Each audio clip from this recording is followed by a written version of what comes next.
First off, I want to start this video by saying that this is entirely my opinion, and if you disagree with something, I would love to hear it in the comments below.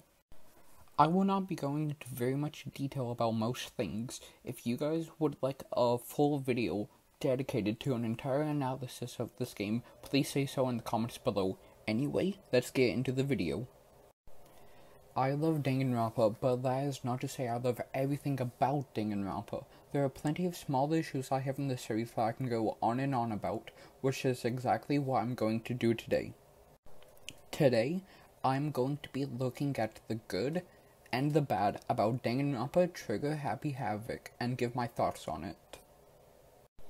I will be talking about what I believe to be the three most important aspects of every Danganronpa game: the characters, cases, and story. Without anything else to say, let's dive right in. I personally found this to be the weakest cast out of the three games. I see a lot of potential when I look at this cast, but I do not feel as if all of the potential is shown. I mean, obviously there are good characters like Kyoko and Taka, but there are characters I feel, in all honesty, are pretty useless and they survive way too long. Hiro's only purpose is to get framed in Chapter 3, meanwhile Hifumi's only purpose is to cause a double murder in Chapter 3. Toko was also pretty useless throughout the entire game. You think that the serial killer in the group would be the one doing the killing, but nope. She's one of the only ones to survive. I don't understand how. Anyway, even though I have my flaws with this cast is still pretty good.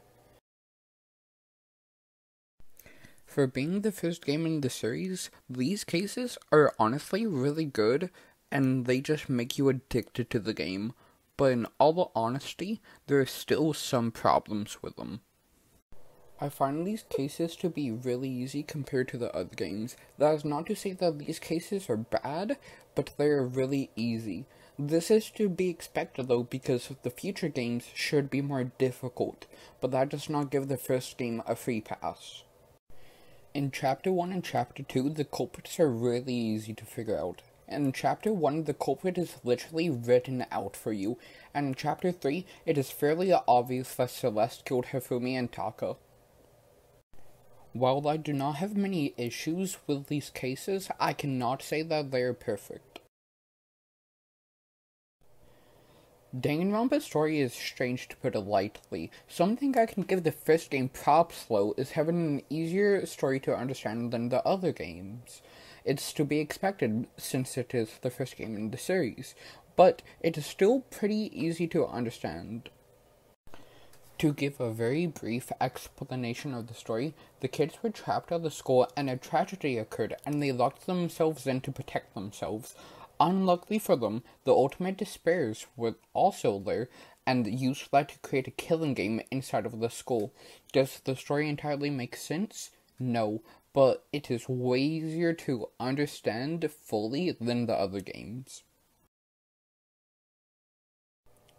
Even though I have my issues with the game, I still love it. Danganronpa is one of the best experiences I've had in gaming in a very long time, and I would recommend it to anyone. I would rate Danganronpa Trigger Happy Havoc a solid 7 out of 10.